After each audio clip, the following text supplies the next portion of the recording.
Povo de Deus, a paz do Senhor, amém, boa tarde, mais uma tardezinha com Jesus, e vamos dar aqui, irmãos, continuidade, né, estamos já quase chegando já ao finalzinho aqui do livro de João, né, e uma das partes, né, mais delicadas dos 4 evangelhos, que agora vai retratar, né, ali a prisão, o castigo, a crucificação, a morte e ressurreição do nosso mestre, né. E hoje nós vamos para João 18, versículo 28, que fala o seguinte: Depois levaram Jesus da casa de Caifás para a audiência, e era pela manhã cedo. E não entraram na audiência para não se contaminarem, mas poderem comer a Páscoa. Então Pilatos saiu fora e disse-lhes: Que acusação trazeis contra este homem? Responderam e disseram-lhe: Se este não fosse malfeitor, não te entregaríamos. Disse-lhe, pois, Pilatos: Levai-o a vós, julgai-o segundo a vossa lei. Disseram-lhe então os judeus: A nós não é lícito matar alguma pessoa, para que se cumprisse a palavra que Jesus tinha dito, significando de que morte havia de morrer. Irmãos, aqui você vê, né, agora o início, melhor início não, né? A continuidade, né, da crueldade que fizeram com Cristo. Irmãos, independente, né, do que havia escrito, do que precisava se cumprir, mas não deixa de ser algo cruel, algo frio, né, calculado, algo que foi de forma detalhada. Você vai acompanhar os 4 evangelhos e você vê que o tempo todo essas pessoas tentaram, né, de alguma forma prendê-lo, acusá-lo, tentaram o tempo todo ali, sabe, instigaram, tentaram pegar Jesus em falha deveras vezes, tentaram cercá-lo. Houve uma situação que até tentaram apedrejar Jesus, mas como ainda não é chegada a hora dele se entregar, Jesus consegue ali se ocultar e escapar com vida. Então você vê o tempo todo essas pessoas tentando contra a vida dele, mas ainda assim Jesus firme no propósito ao qual havia sido entregue em suas mãos, né? Jesus sempre firme, Jesus sempre confiando no Pai, confiando ao que o Pai entregou em suas mãos, né? Que foi essa prova de amor, né? Que era ele vir ao mundo e se sacrificar por amor. E aqui você está vendo que após Jesus ter sido preso ali no Getsemane, né, ali no Monte das Oliveiras, eles levam Jesus agora para uma audiência na casa do atual governador desta época, que era Pôncio Pilatos, que era um romano, né, um gentil, em outra traduzindo, né, que era uma pessoa que não era crente, que não fazia parte ali da lei, né, dos judeus. Então eles entregam Jesus a Pilatos ali para que Jesus viesse a ser, né, julgado e condenado.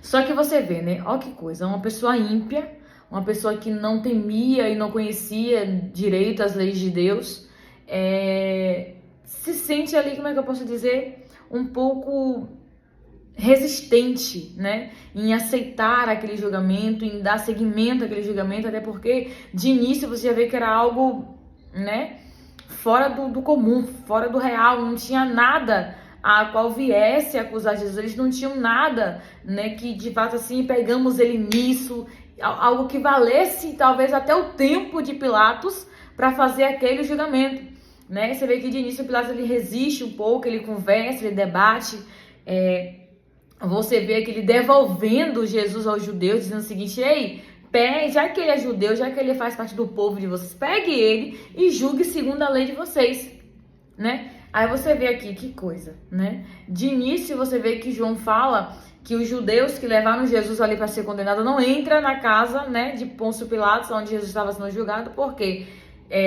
nessa época a lei dizia que quem entrasse na casa de um gentil, quem entrasse na casa de alguém que não era crente, que não era cristão, estaria contaminado e não podia participar da festa da Páscoa.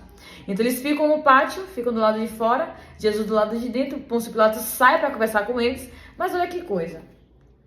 Eles se esforçam para cumprir algo que, né, aparentemente, você olha assim, o que é que tem a ver, né? Eles se esforçam para não se contaminar e entrar na casa de um ímpio, mas estão ali mesmo de fora gritando para que um homem viesse a ser condenado e morto.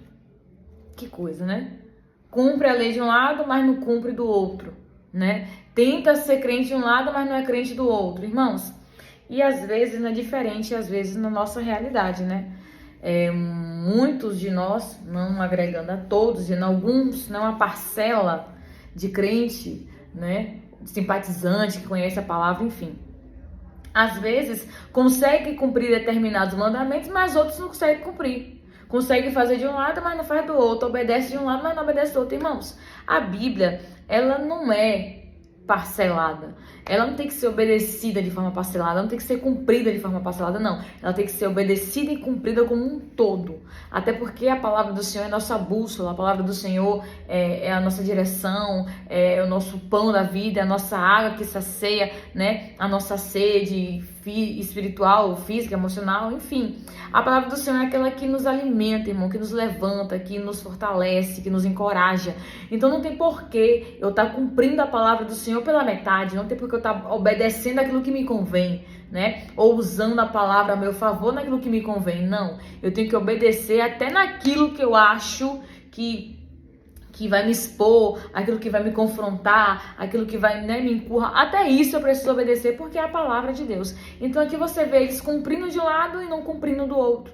E aí, como eu falei, Pilatos joga para eles, né, pegue ele, julgue vocês segundo a lei de vocês. E olha o que eles respondem. Ah, porque a nós não é lícito matar ninguém. Por quê? O que é que o mandamento do Senhor fala? Não matarás. Então, se eles estavam aqui aparentemente cumprindo a lei, mas jogando para outra pessoa fazer o que eles queriam fazer, né? Porque aqui, como os judeus, eles não podiam matar ninguém. Mas Roma, como não estava nem aí, nem chegando, nem vindo, nem indo para as leis do Senhor, Roma fazia o que queria. Então, Roma podia executar quem quisesse, quem achasse que tinha que executar. E eles pegam Jesus e levam para um governador romano para que Jesus viesse a ser condenado, né? Viesse a ser julgado, condenado e executado pelas mãos de Roma. Irmãos, nós temos que ter muito cuidado com isso, que às vezes eu não posso fazer algo, mas eu induzo outra pessoa a fazer aquilo que eu queria fazer, mas que eu não posso, né? Aquilo que eu não posso sujar as minhas mãos, aí eu induzo outras pessoas a fazerem. Eu jogo as pessoas, às vezes, né, no cenário e saio de bolo. Irmãos, cuidado, isso é maligno. Quando você arma uma situação para prejudicar alguém, mas coloca uma terceira pessoa no cenário para que você não suje as mãos, isso é coisa do maligno. Isso é coisa do mal. Isso não vem de Deus. Nós temos que ter cuidado porque, infelizmente, a gente tem visto muito isso acontecer. Pessoas prejudicando outras, né? E acaba usando, né, terceiras pessoas só porque não quer sujar as mãos. A gente vê muito isso como quando alguém, às vezes, encomenda, né, o sequestro de alguém, a morte de alguém, encomenda a demissão de alguém, encomenda, enfim, irmãos, encomenda, né? Encomenda é quando você pede um serviço pela mão de terceiros. E foi o que eles fizeram aqui. Eles pegaram, apesar que foi algo, eles fizeram de forma aberta, né? Pegaram Jesus e encomendaram a morte de Jesus pela mão do governador de Roma, porque eles não podiam quebrar a lei de não matarás, mas estavam quebrando do mesmo jeito. Alguém, um inocente, ia pagar com a vida por conta de inveja, por conta de raiva, porque eles não conseguiam receber a verdade de Jesus, eles não conseguiam suportar a verdade que Jesus trazia, porque a verdade de Jesus trazia à luz o pecado desse povo, né? A verdade de Cristo colocava no ventilador o que eles faziam de errado, então eles não suportavam isso e queriam calar Jesus de qualquer forma, e fizeram isso. E ali, né, Pilatos, bem resistente, ele volta até Jesus e fica ali tentando conversar com ele, tentando achar culpa, tentando achar um erro, e pergunta a ele: seu povo tá aqui dizendo que você é rei, que você é rei? E Jesus, né, com toda a sabedoria do mundo sempre, respondendo, né, na maior tranquilidade: você que tá dizendo que eu sou rei. Eles estão dizendo que eu sou rei. Você tá dizendo que eu sou rei porque você acredita ou porque você ouviu eles falarem, né? Então, se Jesus, mesmo naquele momento conflitante, mas Jesus sempre causando um nó na cabeça das pessoas, e ali Jesus declara que o reino dele não era daquele mundo, né? Que ele vinha para o mundo apenas para poder apregoar a verdade, para falar da verdade de Deus, para trazer de fato o verdadeiro evangelho, porque o povo, irmãos, nessa época vivia só da lei, e o povo fazia o que queria com a lei. Mas, irmãos, uma vez que eu vivo a palavra do jeito que eu acho que eu tenho que viver, eu não sou liberta por ela. Não adianta, como eu falei, obedecer um lado e não obedecer o outro, né? Usar a palavra a meu favor, mas usar a palavra para condenar o outro. Não. Jesus disse: conhecereis a verdade, ela vos libertará. Uma vez que você de fato é liberto pela verdade, uma vez que você é liberto por Cristo, você vive a palavra como um todo. Você pratica a palavra do Senhor como um todo. E você não comete erros como foi cometido aqui. Né? Você acaba não cometendo injustiça contra ninguém como foi cometido aqui. Jesus foi morto injustamente. Jesus foi condenado de forma injusta. Não tinha nada que condenasse Jesus. Mas aqueles líderes, por raiva, por inveja, né, por vingança, entrega a Jesus para ser morto pela mão de outra pessoa. Irmãos, e uma vez que eu sou liberta pela palavra, uma vez que eu vivo a verdade do evangelho, irmãos, eu não vivo de vingança, eu não vivo para derrubar ninguém, eu não vivo para passar por cima de ninguém, não. Eu entendo que aquilo que Deus tem para mim vai se cumprir no tempo do Senhor. Eu entendo que aquilo que Deus tem para fazer pela minha vida, Ele vai fazer, independente de quem esteja prosperando na minha frente ou não. Então que possamos, irmãos, a cada dia buscar ser iluminados pela verdade, para não ser injusto, para não cometer, como é que eu posso dizer, não ficar tomando um partido por ninguém, não ficar sujando as nossas mãos, e nem sujando as mãos de ninguém, né? Não estar comprometendo ninguém em coisas erradas, em coisas ilícitas, porque Jesus não nos chamou para ter uma vida assim, pelo contrário, Ele nos chamou para ter uma vida santa, uma vida reta, íntegra, uma vida limpa diante dEle, libertos pela verdade.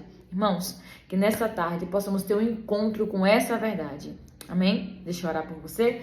Pai, obrigada por essa palavra, obrigada, meu Deus, por essa direção, por esse despertamento. Pai, que possamos a cada dia buscar, de fato, em verdade, viver, Deus, a Tua palavra, ser libertos, transformados, ser curados, meu Senhor. Nos ajuda, meu Pai, a não praticar o que é errado, a não usar, Deus, a Tua palavra para nos autodefender, para tentar justificar os nossos erros, mas que possamos ser pessoas justas, ser pessoas santas, retas, limpas, libertas, pessoas, Deus, curadas pela Tua palavra. Senhor, muito obrigada por este momento. Abençoa, Deus, a tarde agora de quem me ouve de maneira sobrenatural. É o que eu te peço, Senhor, e te agradeço em nome de Jesus. Amém. Amém.